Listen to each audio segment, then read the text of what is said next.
In the 1600s, prisons were places where people awaited their trial. Prisons weren't seen as punishment, they came before it. Common punishments for crimes other than murder were fines and labor in correctional facilities. Execution and torture were reserved for murder cases. For prisoners living inside the jails, living conditions were depressing and the forced labor was hard.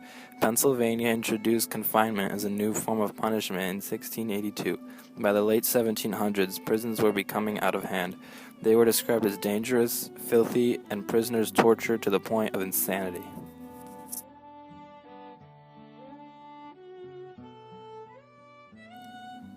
While prisons were still used for reform, there were two widely used systems, the Pennsylvania system and the Auburn system.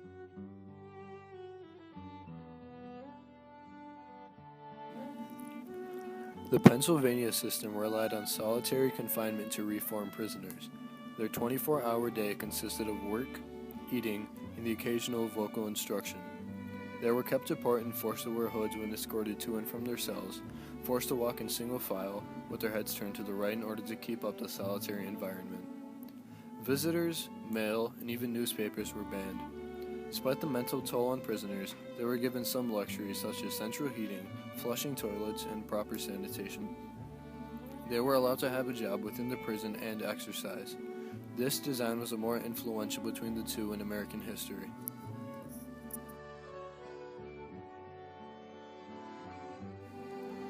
Prisoners were given extremely small sleeping cells, some being 2.5 feet by 6.5 feet. They were forced to work in silence for 10 hours a day, 6 days a week. It was first used in Auburn Prison, established in New York in 1821. This system focused on the individuality of the architect, attempting to create an environment that would help the prisoners reform and teach them orderly habits using discipline. In the 1800s, the government couldn't decide if they wanted to fund prisons. This indecisiveness gave total power to the owner of the prison. Some owners started to create specialized institutions to rehabilitate criminals. These places were known as reformatories or correctional facilities. Eventually, prisons became places to hold as many prisoners as possible. Because there were so many prisoners, it was chaotic, and guards used torture methods to keep inmates in line.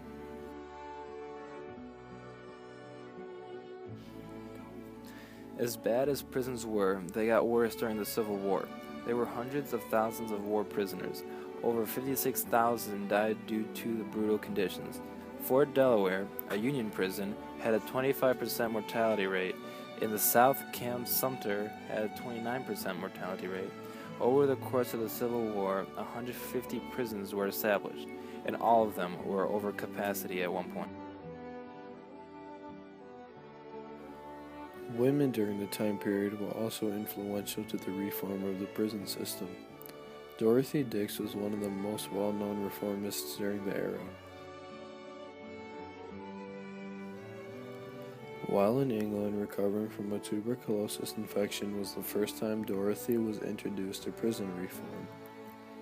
She returned to the U.S. in the 1840s and was so moved by the reform that she had seen in England that she decided to reform prisons in the U.S. Her core belief was that inmates could be treated better than they had been over the years. She visited many jails and almshouses, which are similar to orphanages, taking notes on what she saw. The notes were later used in a reform draft sent to the Massachusetts state legislature. Her draft passed and set up funds to expand the Worcester State Hospital. Other contributions she made included founding 32 mental hospitals, a school for the blind, and nursing training facilities. She challenged the medical field by training her students with strict criteria and was very impatient. Women still struggled in the medical field because physicians felt that males should be in charge of medical issues. Another notable woman who influenced the prison reform movement was Eliza Farnham. Appointed the matron of Sing Sing Prison in 1844, she strongly believed in prison reform, but faced many obstacles along the way. Before Farnham was named matron, Sing Sing Prison had been described as the House of Fear. Farnham was a well-known philanthropist, feminist, phrenologist, and author. She removed the silence rule, added an educational program, and allowed inmates to have luxuries such as decoration and recreational and leisure activities. Later on, Farnham angered Chaplain John Lucky, and the feud prompted Farnham to leave Sing Sing in 1877. All in all, prisons were not in very good shape. They lacked resources, and their methods of reform were questionable at best. Once the Civil War started, most prisons weren't ready for the influx of prisoners because the prisons were already overcrowded. Also, lack of government funding crippled the prison's ability to control large masses of prisoners.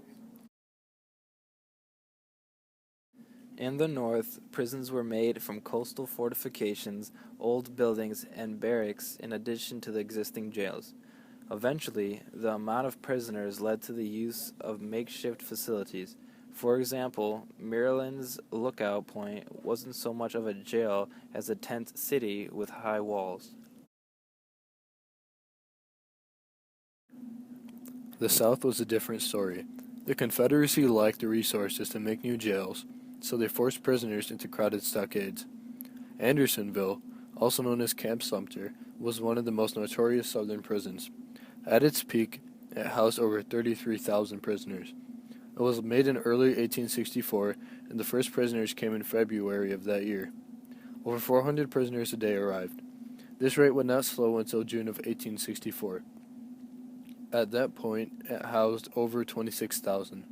Of the 45,000 imprisoned over its existence, about 13,000 died. Camp Sumter was a pen that was crowded into 26.5 acres. Shelters were primitive and made of whatever the prisoners could find. The entire complex was surrounded by pine wood logs that were 15 to 17 feet high, with sentry boxes every 90 feet. Prisoners were not allowed to cross the dead line, 19 feet from the wall. Because of the lack of a sewer system, the prisoners turned Stockade Creek, a small stream that ran through the prison and their only source of drinking water, into a massive latrine. In the summer, it would flood, spreading filth everywhere.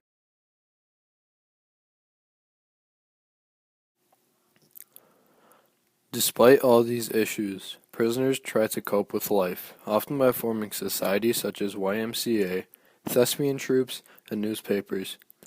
Prisoners participated in activities such as snowball fights and board games.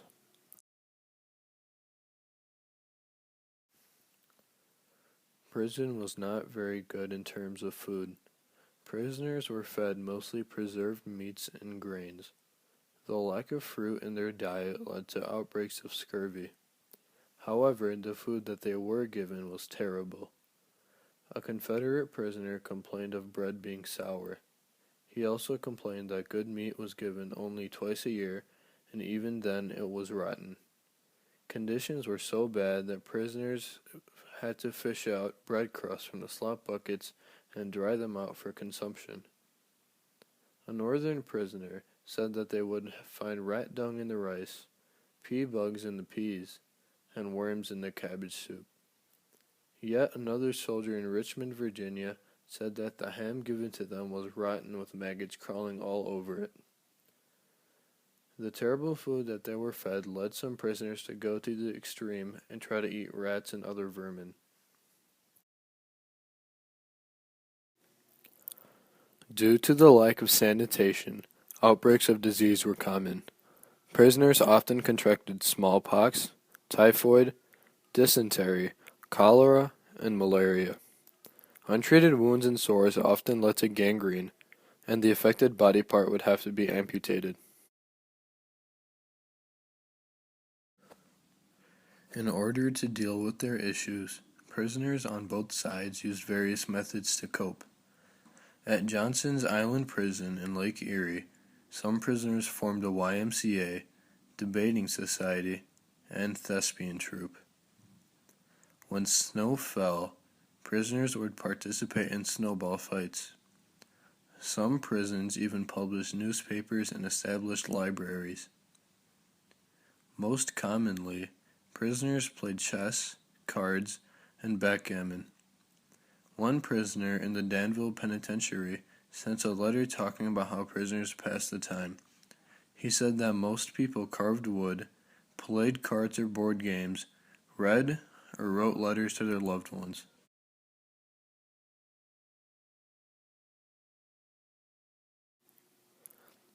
Prisoners often tried to escape. Some attempts were elaborate while others were simple. Some basic attempts included faking sickness or trying to sneak out with the black servants by rubbing charcoal on their skin. This was used so often that some prisons banned the use of black servants.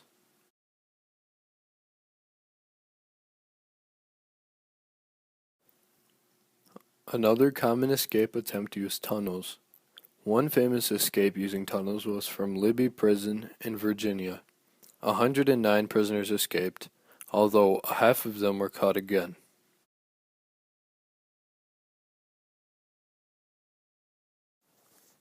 Libby Prison was located in Virginia. It was notorious for its quick and brutal punishments. Prisoners were punished for trivial things, such as standing too close to windows. Some were even shot.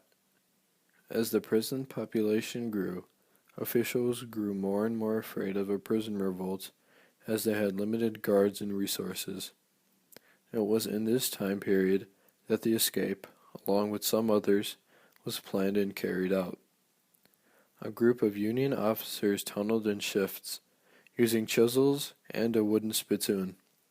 They battled, in the words of one of the officers, the sickening air, the deathly chill, and the horrible, interminable darkness.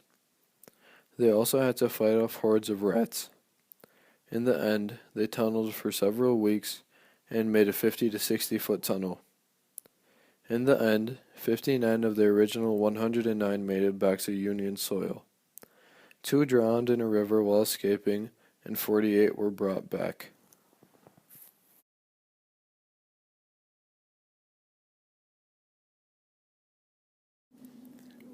The federal government got involved once prisons began deteriorating. They began building prisons such as Alcatraz. The wars in the 20th century, along with the Great Depression, caused the prison population to change often. They were crowded together in dormitories, causing violence. In the 1970s, prisoners began to rise up. Civil rights organizations began to file lawsuits, claiming the violation of constitutional rights. They forced the prisons to improve living conditions, giving prisoners a bed with living space, 3 meals, medical care, education, and etc. Prisons eventually agreed to these demands, improving their conditions.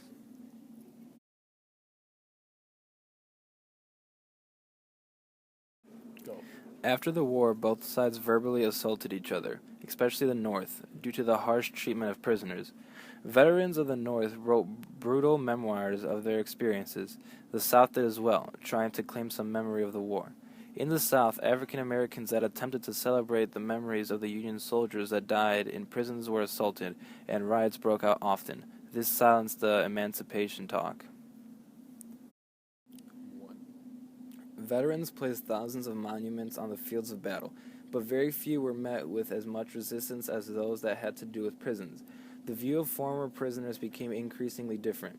They became more obsessed with maintaining the memories of their fallen friends than reconciling.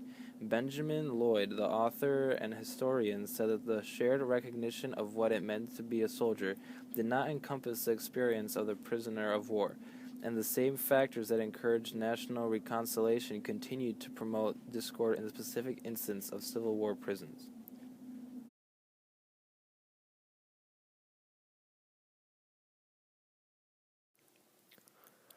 All in all, the Civil War was a brutal affair, especially in regards to its prisons.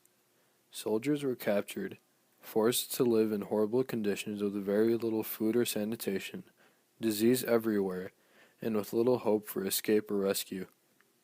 These terrible conditions affected the relationship between the North and South for years to come, even after the end of the war.